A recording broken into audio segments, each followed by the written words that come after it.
Okay, so we discussed in the last two meetings, we discussed the reform movement.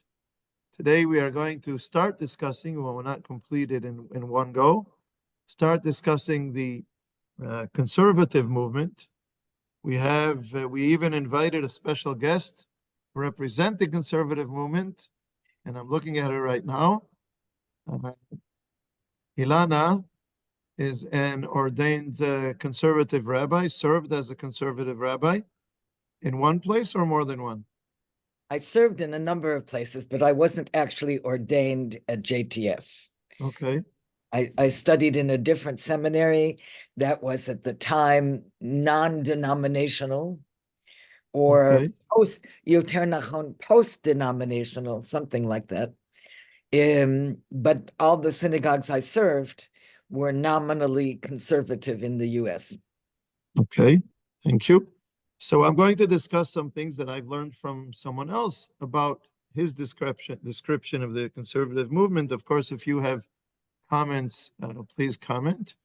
And I have to start off with saying that just like everybody else, there is not one conservative person or movement that everybody is the same. Not all the Charedim are the same, not all the religious Zionists are the same, not all the Chilonim are the same. As we saw in our previous two meetings, not all the Reform synagogues or people are the same. And of course, this is true about the conservative movement as well.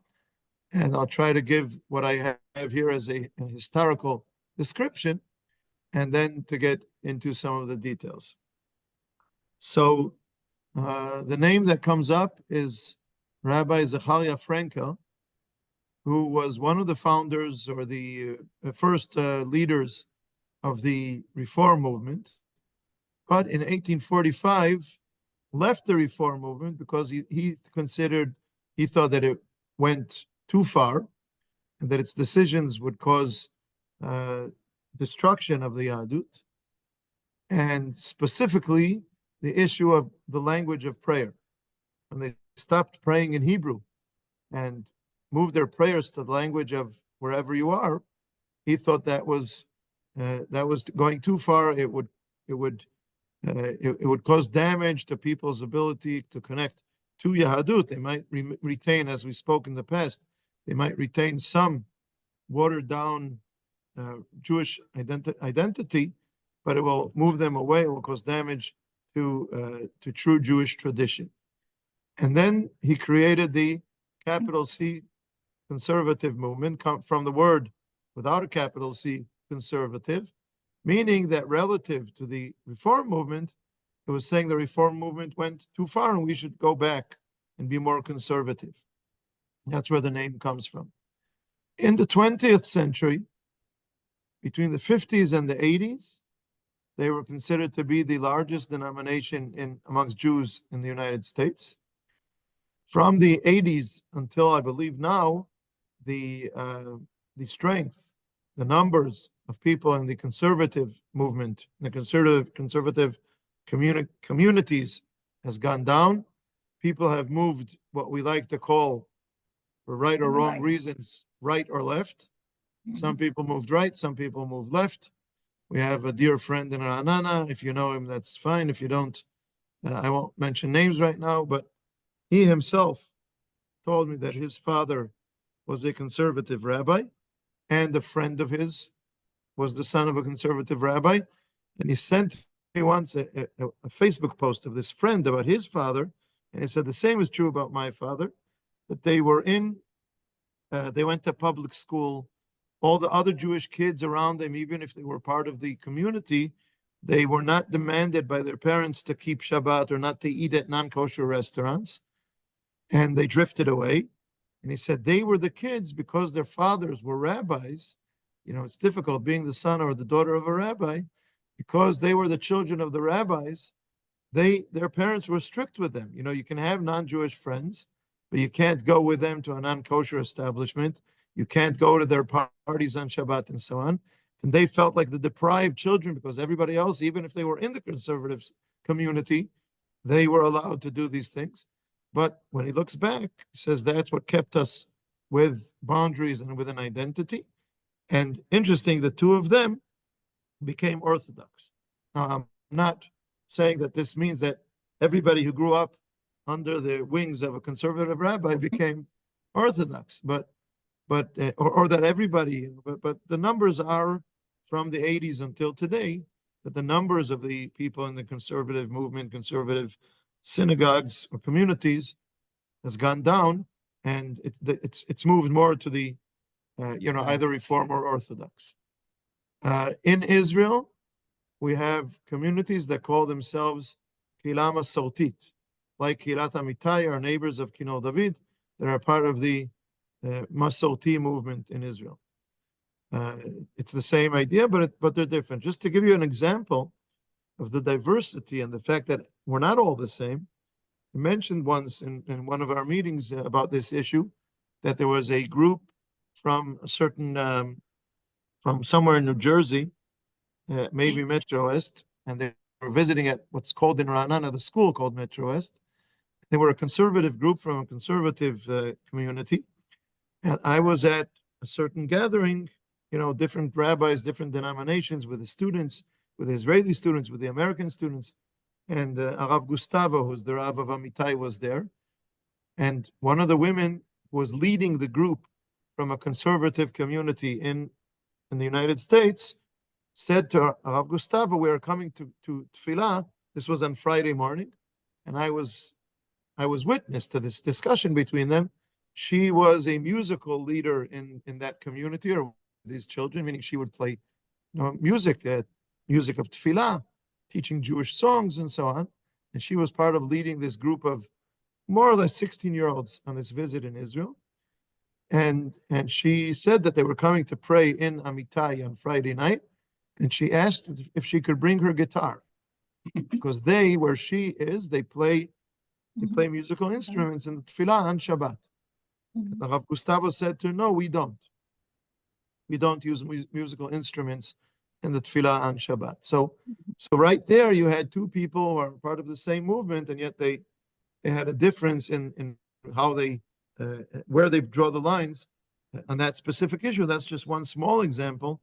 I'm sure there are much greater differences between different, and there's a great variety of what it means to be, what people, how they, what are the practicalities of the boundaries for different conservative people. I will go through a certain list that I have here.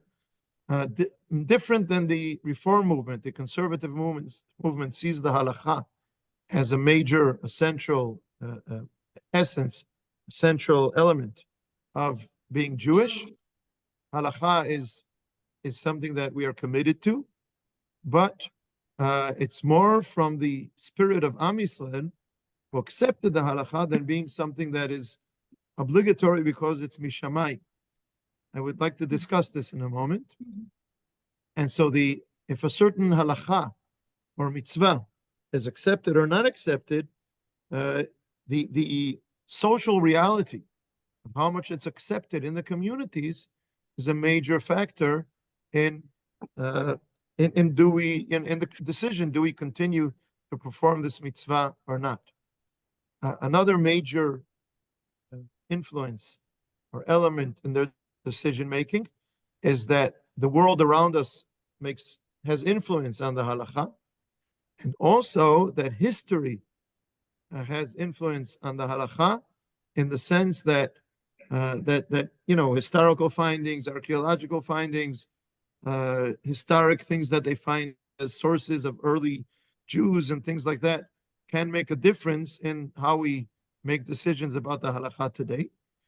And we have to mention that they have a halachic board.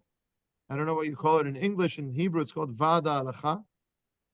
I don't know if today he's the head of the Vada Halacha, but for several years in Israel, at least in Israel, if not in all of the conservative movement, the head of the Vada Halacha was Rav David Golinkin. I met him at a conservative wedding once, and we were seated together at the rabbi's table. So we sat together at the wedding, and we could discuss different things. So what I can't say that I've read in detail the halacha making or the psakim of the Vada Halacha, but there is a group of rabbis that discuss certain details and only then do they reach a decision, and they don't automatically say, "Oh, it's not comfortable for us today," and therefore they erase it from their halacha. But they have a halachic discourse, halachic discussion about what are the considerations and how they make decisions.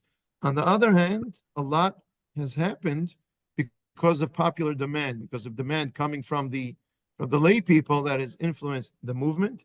And just like Rav Zechariah Frankel originally left the reform movement and created the conservative movement because they went too far, the same kind of thing has repeated itself a few times in the history of the conservative movement of reaching a new, more liberal decision.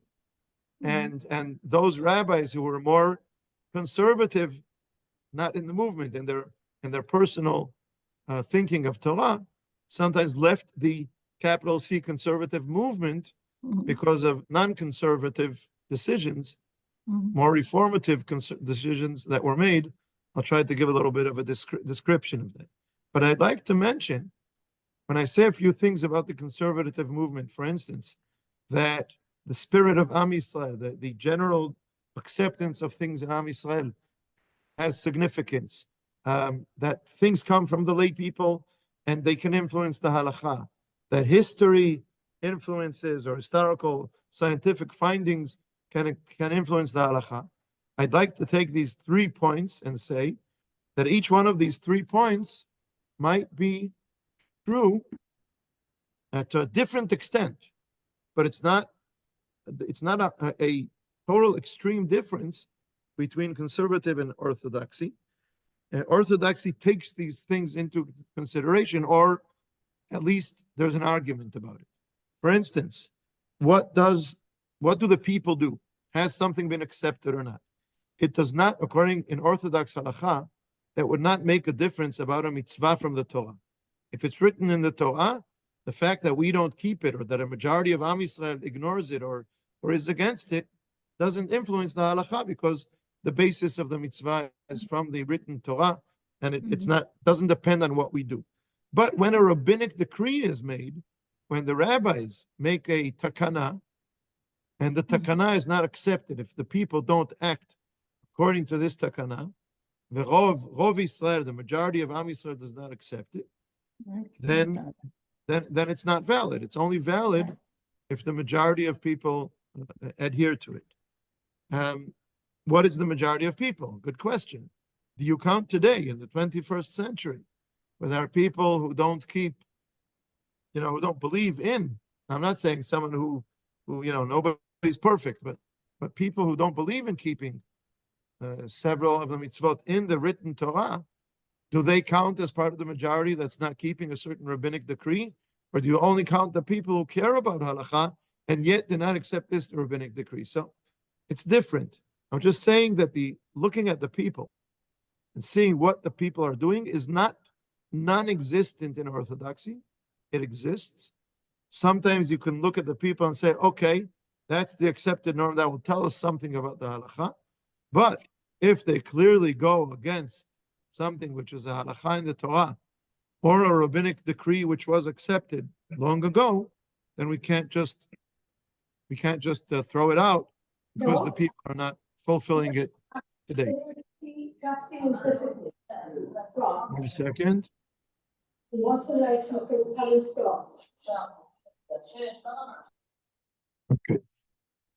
Okay. Another thing that we saw that is relevant in the conservative movement is historical or scientific findings. Those are good questions within Orthodoxy. I'll give you an example. You find the different what are they called? Kitvei yad. You have a certain manuscript, right? Is that the word? Ktav yad, a manuscript. You have different manuscripts of the Gemara, and in one of them there's something that's not clear, and the Gemara said something and it wasn't clear, and there was a lot of discussion about it, and rabbis made decisions based on this discussion. Then somebody finds a new old manuscript. You find a new manuscript, which is a very old manuscript, and it turns out that in the other manuscripts they skipped a line, and they misinterpreted what the Gemara is saying. And now we find the original text and the way it's supposed to be, and it changes the whole idea of halakha. Do we take this into consideration or not? Or a very major, very important one of the commentators in the 13th, 14th century, Rabbi Menachem Meiri, it was all, there wasn't print, right? Print was invited in the 16th century, if I'm not mistaken. But there wasn't print before that. So everything was only manuscripts, and his interpretations of the Talmud were not known. They were quoted here and there. People knew of him, but we did not have the text of his interpretation or his comments on the Talmud. And then in the 19th, 20th century, we discovered it, and everybody who has a serious library of Talmud study with commentaries now has the Meiri. So should we consider now, you counted rabbis, you said 6 against, 5 in favor, okay, the vote goes for those against. Wait a minute, we find the Meiri and another 3 commentators from that period of time, and they're all in favor, so do we change the halakha now or not? So the Chazon Ish, one of the great Talmidei Chachamim, more or less in the time before the establishment of the State of Israel, who also lived after the establishment of the State of Israel, passed away maybe in the 50s, maybe 60s. He said, we ignore it. That the providence, the hashgacha, the way Hashem made the world run until now, was that we did not take into consideration this other manuscript that you found, or the Meiri, or things like that. So that's what Hashem wanted. We don't change the halakha because you've discovered something. There are others who would say, wait, I'm not sure. Let's open it for discussion. The rabbis can discuss, can have different opinions, and maybe somebody is going to make a decision that's different than decisions that were made in the past. So I can't say that it's 100% non-existent. Of course, the weight that it will carry is not as strong as in the halacha making of the decision making of the conservative rabbis. The third thing is the people. I would certainly think it's valuable in Orthodoxy that the lay people raise questions, raise issues. I think the halacha has the ability to grow. As I always quote the Gemara in Masechet Chagiga, Daf Gimel, that the Gemara says that on the one that quotes the pasuk in Ecclesiastes, I think I got that right, Kohelet, that mentions a nail and a plant. Now, as I've always said, you don't plant nails or you can't hammer in a plant. So using the term of a plant, a nail that is planted, the Gemara interprets it as saying there are 2 sides to the Torah. There's a side of the Torah that's like a nail without a head, you can't move it. And there's a side of the Torah that is like a plant that's growing and always renewing. It always has new branches, new fruit. It multiplies. And that's the balance that we have to keep between stability, Torah shebichtav, and growth and renewal, Torah shebe'al peh. So I think it's a matter of, there's a lot to be said in favor of the discussion between lay people and the rabbis. Because if you never raise a question, there's no reason for a rabbi to reconsider the answer of the previous generations. But if you ask a question, if you're the only one asking a question, then the rabbi will say to you, no, we don't do that. But if 10 people come and ask the question, over 10 years, more and more people, and the number of people raising a certain issue is growing, then the rabbis might reconsider and think. And it doesn't mean they'll always follow what the people are demanding, but they will consider it. So again, the issues that influence the halacha, the decision-making about halacha in the conservative movement, to a certain level, they exist or can exist or might be controversial within Orthodox rabbis, whether or not or how much to take them into consideration. But I thank you, Michael, 1953. Thank you. But not on the same level, not as far-reaching as in the conservative movement. And I will give an interesting example of that in a moment. Okay, some examples. In the 40s of the previous century, the conservative movement accepted mixed seating in tefillah in Beit Knesset. Until then, it was separate, and then they accepted mixed seating. This is one of the big, clear differences between Orthodox, conservative, reform. We once, on Simchat Torah, we make a hakafa outside, and we brought a mechitza outside downstairs, and men and women separately were dancing with the Sifrei Torah, and someone passed by in the street and said, Mazeh, reformi? Because the women were dancing with the Sifrei Torah. And I said to them, look what's going on here. We have people dancing separately, men and women with a mechitza between them. You think that's reform? So it's not. But in the conservative movement, they decided to have mixed seating. And one of the reasons, one of the considerations was that in archaeology, you do not find a women's section in the Bate Knesset. In the Bate Knesset that were found in archaeological findings, there are no women's section. So apparently they sat mixed, claim the conservative rabbis. So we have a basis for this, and we do this. I will argue with them. Yes, Ilana, bevakasha. One of the classic arguments against that, not my argument, of course, is that they didn't let women come to shul at all. Yeah. I wouldn't say they didn't let them; they just didn't come. It wasn't accepted. That it wasn't that. Look at the Greek democracy, which makes all the citizens have an equal vote, meaning all the free men have an equal vote. So the community, the kehillah was the men. The women were at home. I don't think they were not allowed to come. It never came up. Some 30 years ago, I think, maybe I'm exaggerating, maybe it's 20, a little more than 20 years ago. We were guests at a bar mitzvah somewhere. Maybe someone knew what we were doing in Kidol David or mentioned it or whatever. And someone argued with us that there's no need to listen to what the women are asking in Beit Knesset because they shouldn't be there. So, don't give in to them. They're not supposed to be there anyhow. We don't need them for the binyan. They don't have to be there. And our argument was, you don't want them to be there, then their daughters are not going to be there, and they're not going to be part of the community. They're going to be in a free world today. They're going to be in all kinds of other places. They're just not going to be in shul. They're not going to be in tefillah. They're not going to be in study. They're not going to be in Simchat Torah. Okay, you're kicking them out. So we didn't agree. But in the same spirit, I agree that might be one of the reasons. I don't know what kind of mechitza, if they had separation, what kind of mechitza they had. If you make archaeological digs 1,000 years from now in where Kinol David used to be, with the wood and the little what is it called, the vilon, the curtains that we have, you're not going to find the wood and the curtains. You're going to find a hole without separation in it. So what does that mean? Does it mean that there wasn't a women's section? Does it mean that the women didn't come? Also, I have to add, the Gemara discusses the source of separation in tefillah. And I have to say honestly, it does not mean, if you study the source, it's about, we learn it from Simchat Beit HaShoeva and Sukkot.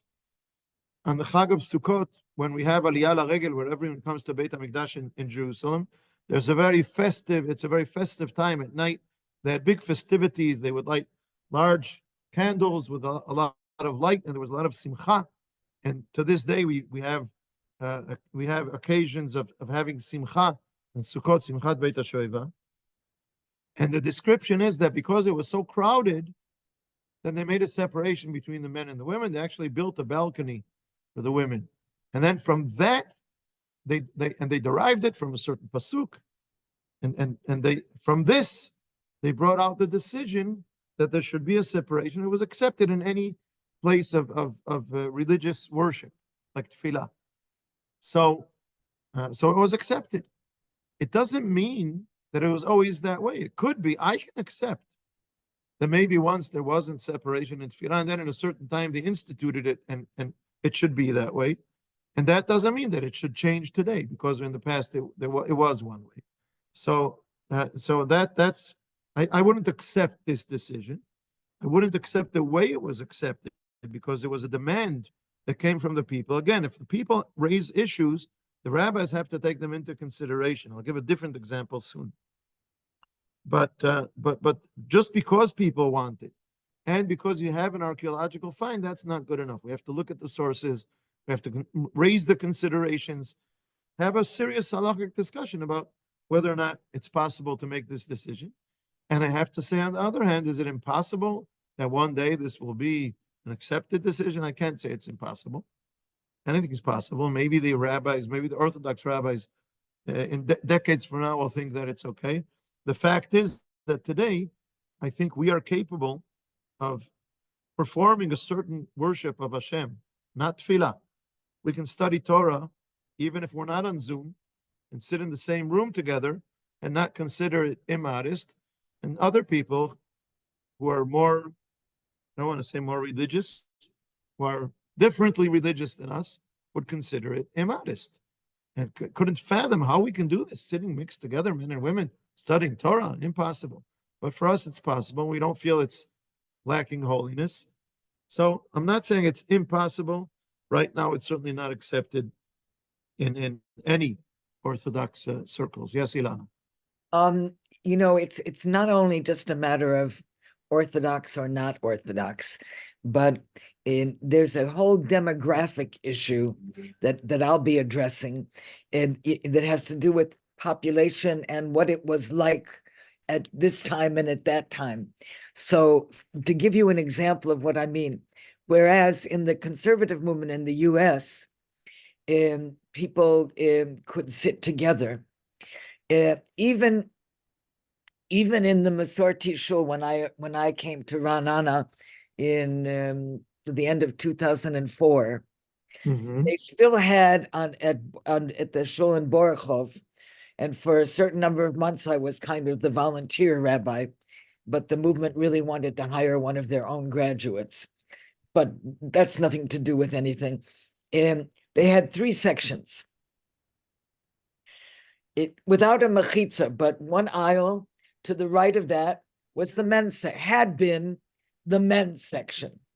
The middle was mixed, and the far left was the women's section. And so people who had been involved in that shul a long time simply didn't have the experience that the US population has in terms of everybody sitting together. So if you were a visitor or a stranger to the Masorti shul at that time, 20 years ago, in Ra'anana, you would, and if you decided you wanted to sit on the right-hand aisle, some people would look at you because that used to be the men's section. You couldn't have known that.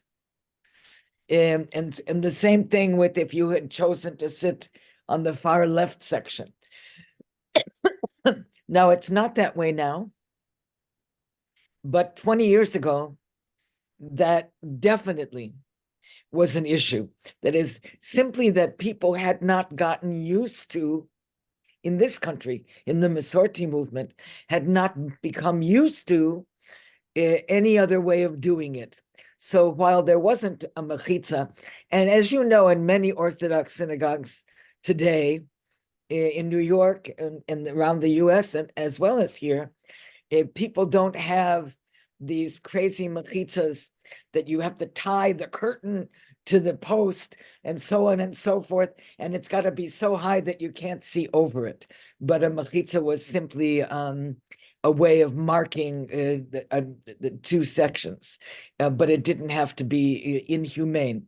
But I know I saw in the Masorti here, and just as an example, that they were, some of the older members were very conservative with a small c about not giving up their space. Okay. I just want to say that I don't want to get into the halachic discussion right now, but I just want to mention that there are halachic discussions about the height of the mechitza. Tying it has nothing to do with halachic issues, and also about places where you make a separation and it's not necessarily the right height, but maybe you'll have an influence there. It's better than not having any separation, things like that. So there is an issue of what's the right halacha and what are priorities, and there are disagreements and all kinds of things. And yes, a lot of it is what people are used to, but within halachic frameworks. Um, and okay, I'll get to something else soon, but I just want to say that within the conservative movement as well, there were two groups of the rabbis who accepted the mixed seating. One was rabbis who thought that this was a proper halachic decision in conservative halacha, and another group of rabbis who thought it was wrong but accepted it because it was this or nothing. Or as we say that we quote the pasuk, "Et la'asot la'Hashem eferu toratecha."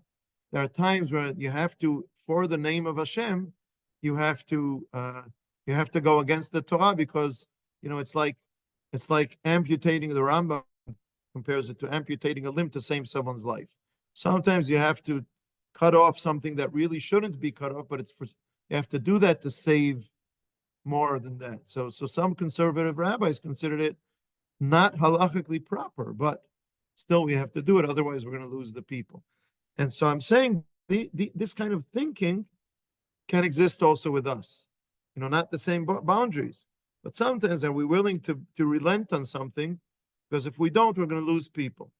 And I will also say, on a very personal note, but I think it's also a reflection of some things that someone has said about me. I don't know who, because he said it to someone and not to my face. And this someone, I didn't ask to tell me who said it to him, but said that, I will always say yes, meaning I'll always say mutar, okay?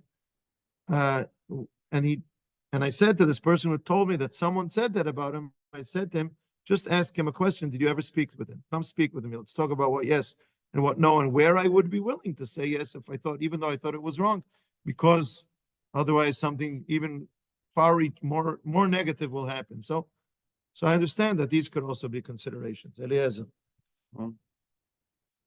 The situation is not clear cut. It's rather confusing. I remember very well. I mean,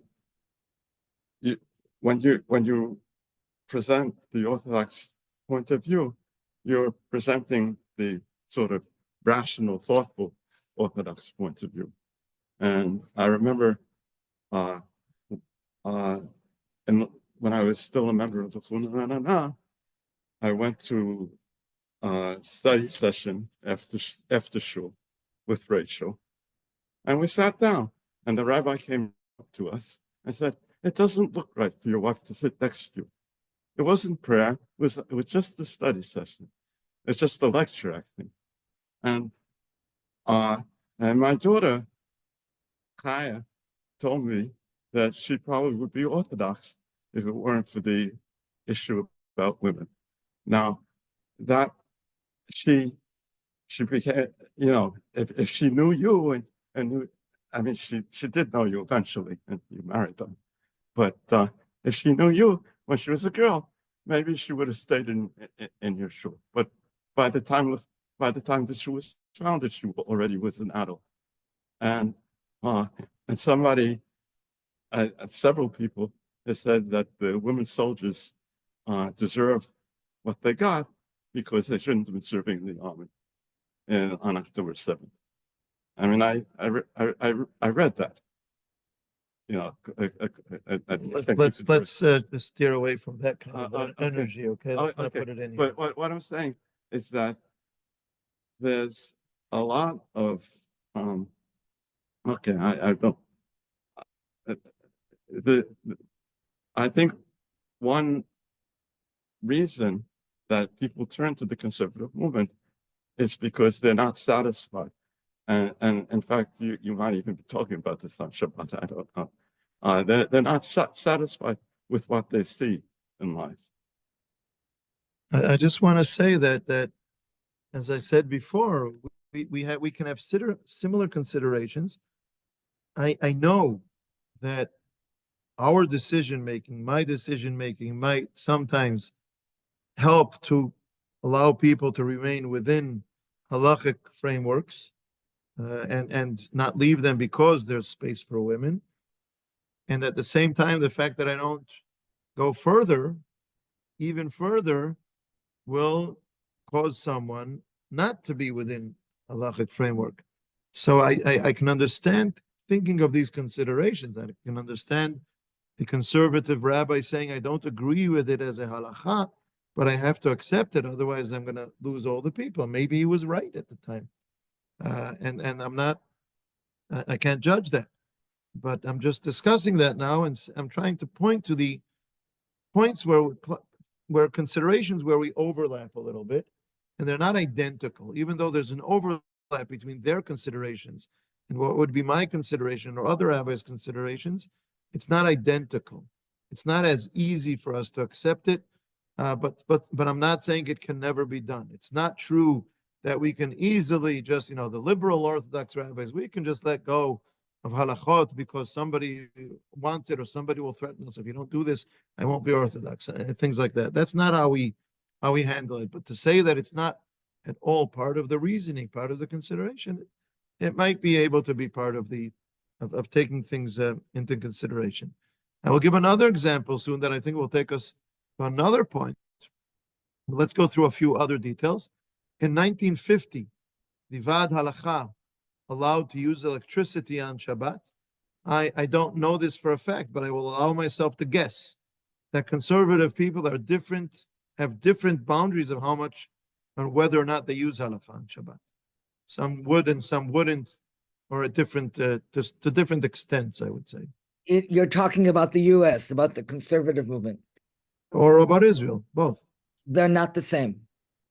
It's very important that you know that the Vad Halacha for the Masorti movement is not the same, and does not determine policy for the U.S. conservative movement. They're really not. And what do they have in the U.S.? I don't know what it's labeled, but in the 1950s was a very tumultuous time in the U.S. and it wasn't just about electricity. It was about the driving tshuva and about suburbia and Driving so is the next, yeah. right. But that's not the same.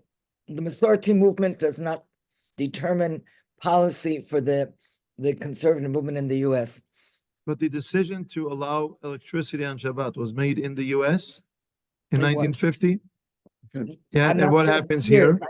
I know about the driving in the U.S. was in Wait with the driving, please. About the electricity.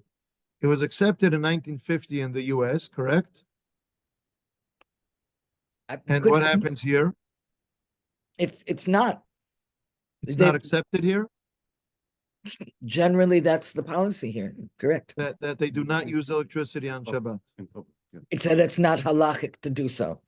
Okay. Good.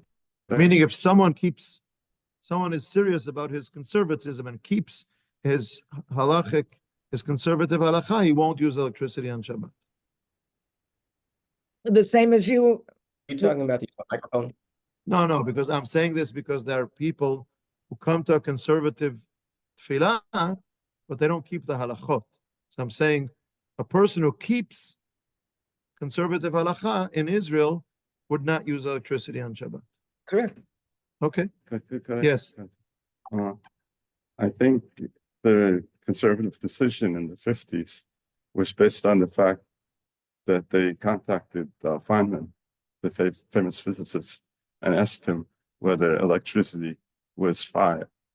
And he said it wasn't. Okay. So that might connect to what you said about science. Secondly, Chayes keeps the Shabbat clock. Okay. So, Okay. Eliezer says Chaya, he's talking about his daughter who is a conservative rabbah, and she does not use electricity on Shabbat. I have to say, saying that it's not fire is part of the very extensive halachic discussion in Orthodoxy about electricity on Shabbat, with an acceptance that it's forbidden, with a lot of discussion of why it's forbidden, and with an extreme of different opinions, whether it's Torah law, and then they look for other parts of Hilchot Shabbat of where it belongs. Is it boneh because you build a circuit, or is it something else? And it's since the 50s, it's 70 years, and it's moved even farther away from fire, and everybody knows that. And there are certain things that there are Orthodox rabbis who allowed today. And the very famous Rav Rabinovich, Nachum Eliezer Rabinovich, who was the Rosh Yeshiva, who came from the Canada and US and England and was a Rosh Yeshiva here in Israel, and he allows using electromagnetic cards on Shabbat, like for opening a door and things like that. Says it's not forbidden. And we had a shiur once in Kinel David by a rabbi who is considered to be very liberal, but he discussed the issue and he said it's a very good decision, but it's a very good decision to forbid using electricity on Shabbat, but it's not a Torah law. It doesn't fit in with the Torah laws of Shabbat, but it's a good decision that we should keep it up. But when you need to be lenient for certain purposes of Shat Adchak or very, very important human needs, there's more room for leniency than what we're used to. And I would say my personal opinion is I can use that sometimes, but on the other hand, I think we're looking in the wrong direction when we only look at the details, when we don't look at the spirit of it. If we accept using electricity on Shabbat, I think we're gonna either kill Shabbat or it will be patsua kashe, use Israeli terms, very severely injured. So I think it's and not only because I'll say it's derabanan, it's a rabbinic decision, even though it's not part of the Torah law. I think the fact that technology has become so sophisticated doesn't mean that it's moved far away from the rules of Shabbat. It means that the rules of Shabbat should include this now in our times. The rules of forbidding it on Shabbat.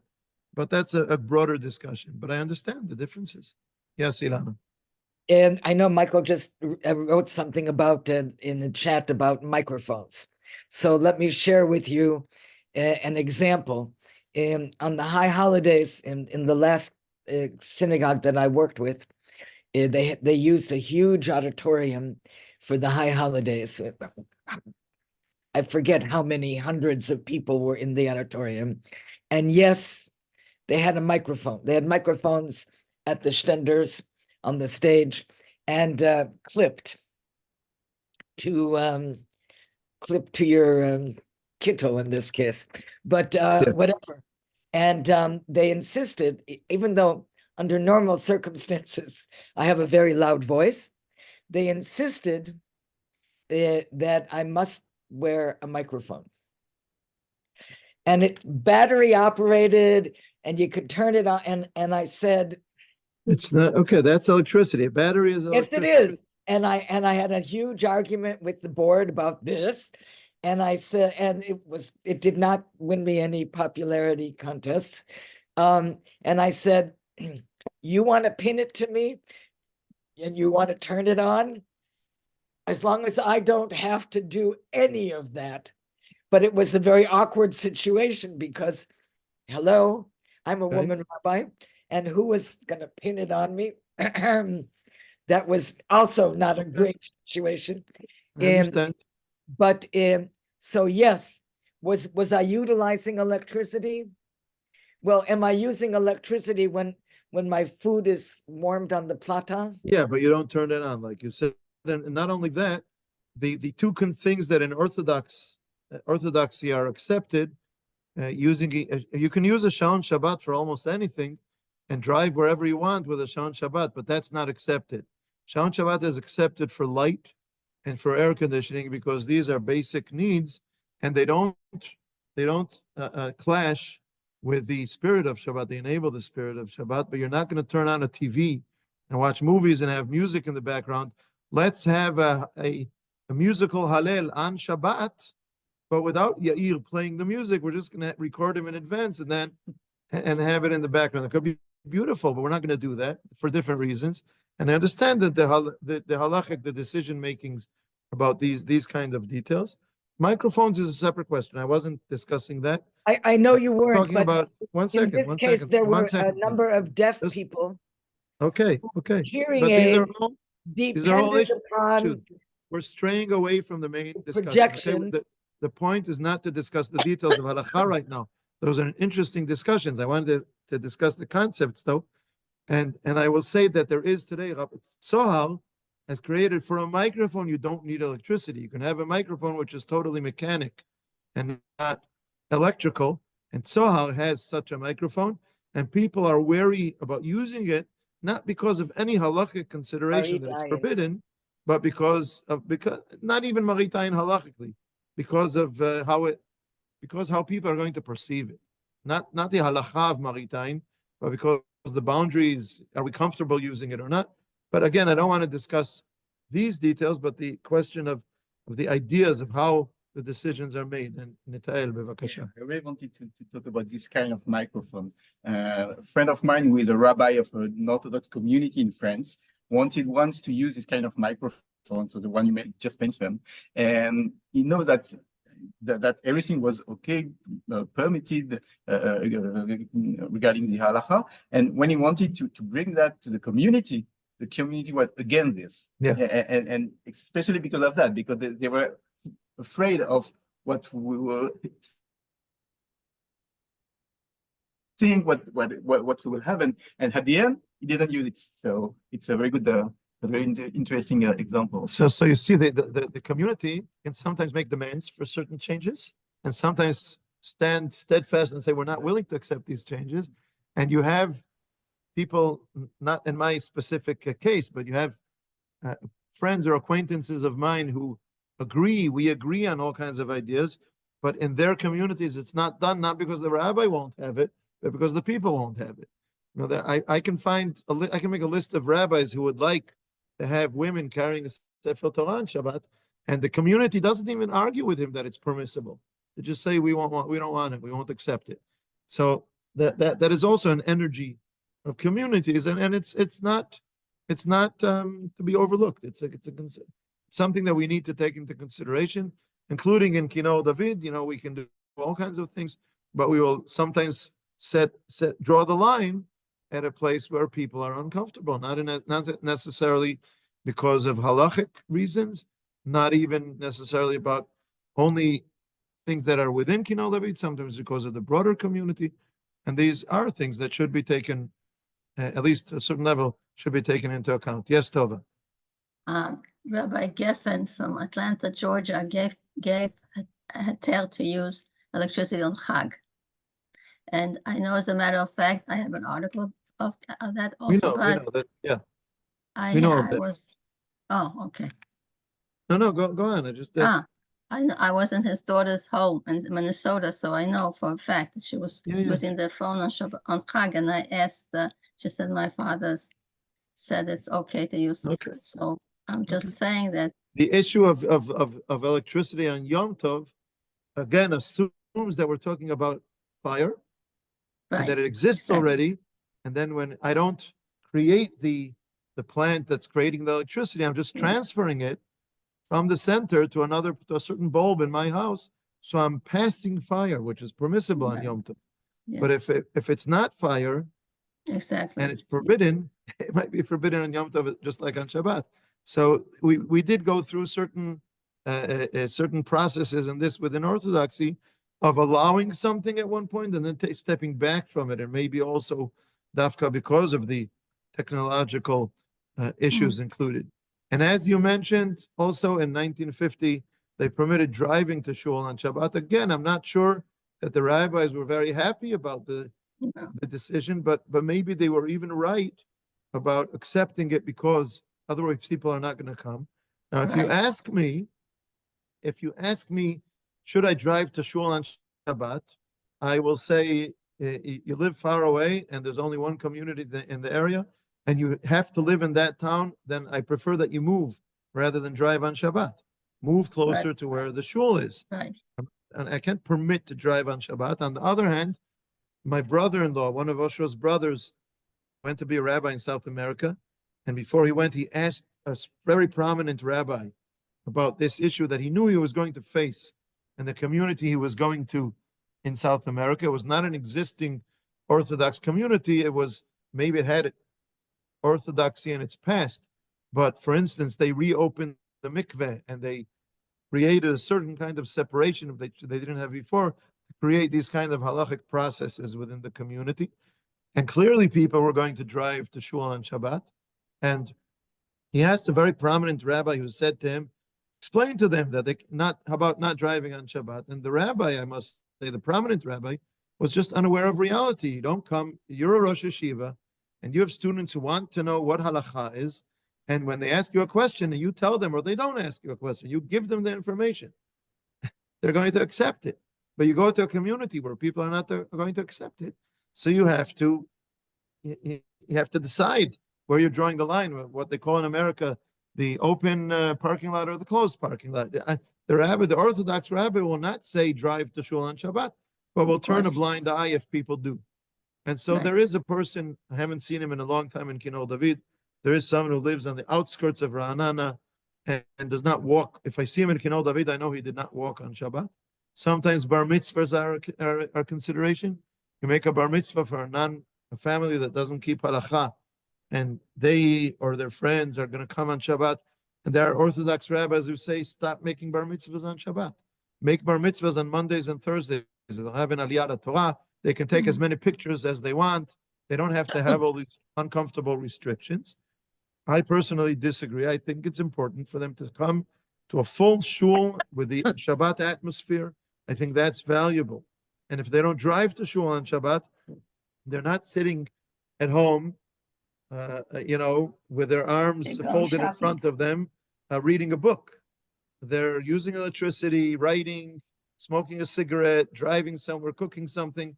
So whatever, these are all halachic decisions and discussions that have to be made.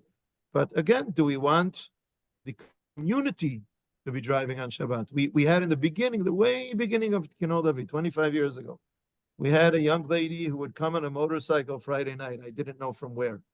Turns out she came from Sde Valburg, which is one of the moshavim on the road going north from Kfar Saba. Right. And she came all the time. And we said to her, Shabbat Shalom. And then at some point she stopped coming, didn't tell us why, until she showed up, God forbid, like a missing person. A few years later, with an invitation to her wedding with a Breslaver from Tzfat, after she became a Barat Tshuva. So, should we have scolded her for coming on her motorcycle on Friday night? Probably not. Could I tell her, halachically it's okay? No, I couldn't. So sometimes how far is it that I will not say to someone, do it, but I will not say, don't do it, because maybe the best thing for him is to do it. But the conservative movement made a decision that they're saying drive to shul on Shabbat, and maybe for some people that was the right thing to do. It's not a halachic, it's not anything that halachically I can justify, but maybe for some people it's the right thing to do. By the way, driving is fire. Electricity might not be fire, but driving is fire. You ignite and create that's what makes the engine start running. Yes, Ilana. So this is the issue of driving for the conservative movement in the US. It's not the same as here. And the Masorti movement is different on this subject. Yes, in the 50s, it was determined because of demographics again. In some Jewish communities, people had begun moving out into the suburbs, but the synagogues were still in the center of town. And in other communities, hafuch al hafuch, the synagogues they built brand new buildings out in the suburbs when the land was still relatively affordable, but the people couldn't afford to move out there. And so in the 50s, it was decided that you could drive to shul, but only to shul, not to somebody's house for lunch, not to go shopping, all the things that they were afraid of would happen. And that's very different than what happened in the Masorti movement. And let me just explain. In the Masorti movement in 1990, 91, early 90s, but I think 90, there was the famous driving tshuva of the Masorti movement here in Israel, which basically said, and I'm simplifying it, I was looking for a copy of it on my computer to read it if we got to it. And it basically said, move near a synagogue. End of story. And that was Galinkin's doing. That was David Galinkin's doing. And I have to say that a lot of jobs I had before I became a congregational rabbi involved running Hebrew schools in different synagogues. And the expectation was that you would show up on Shabbat. If you were the principal of the Hebrew school, they expected you to be in the synagogue on Shabbat. And so for a number of years, I might have lived in one place, but I had to drive to shul. And then when I read, and Galinkin's tshuva, the Masorti movement's tshuva, was very explicit. It said, this is about Israel only. They were very careful, as politics involved, obviously, very careful to specify it was about Israel and not making any comments about what the US conservative movement was doing. That's why I said to you, there's a real difference here. And I know I read that, and even though I was living in the US at the time, I took it to heart. And after that, I only lived within walking distance of conservative synagogues. Credit to you and to David Golinkin. Sorry, what? Credit to you and to David Golinkin. I will just say, our time is running out. Sorry. No, for all of us.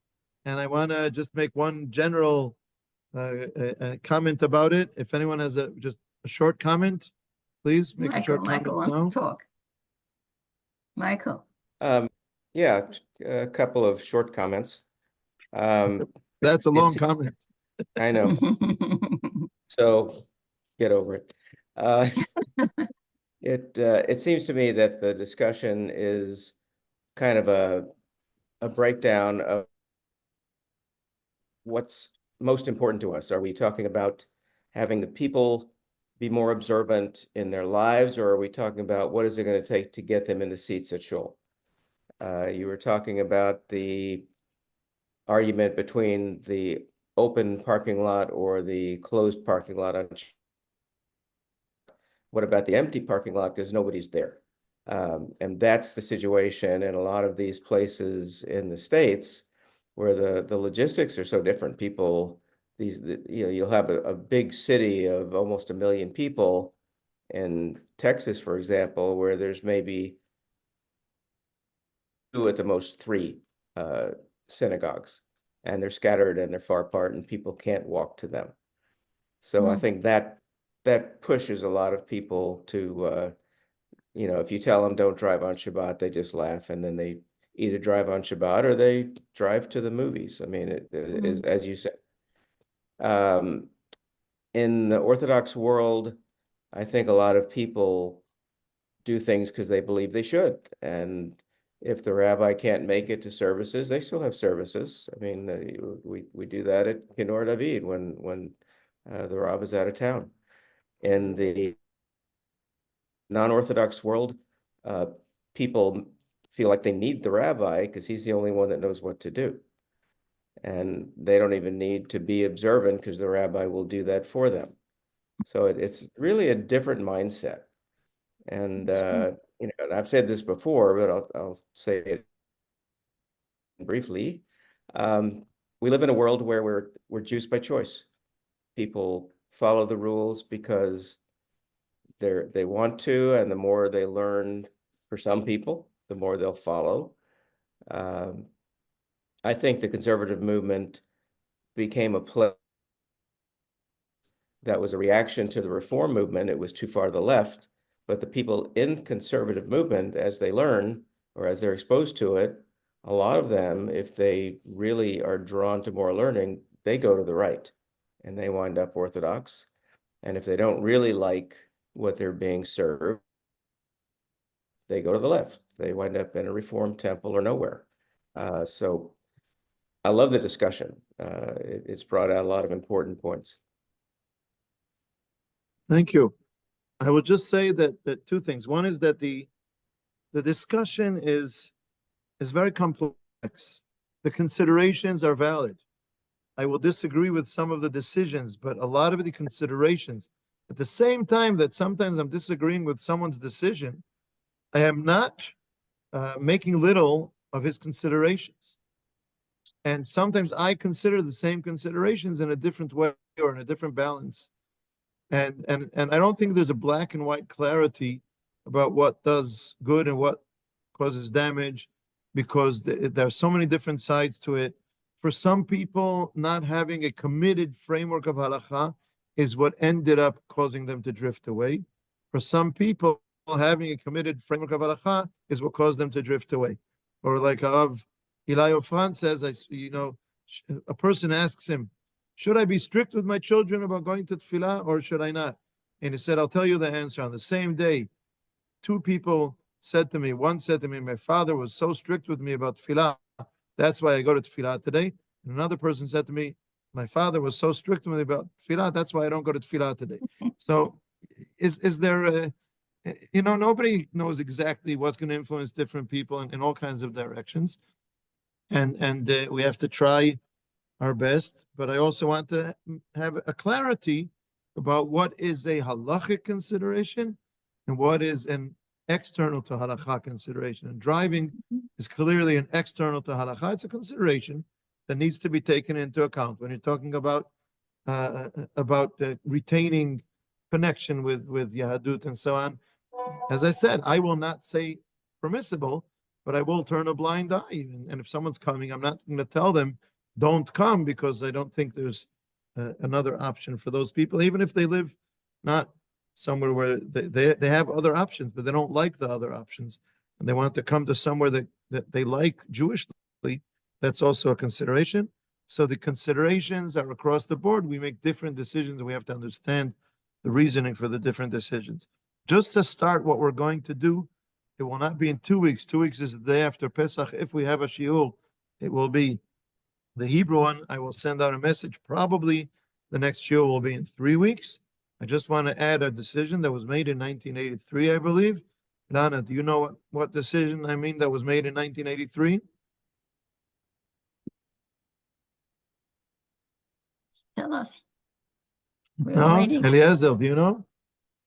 1983, the decision to have women rabbis. Oh, So, and some leading figures in the conservative movement left, not left, right. They left the conservative. They moved more conservative. It was going too far for them.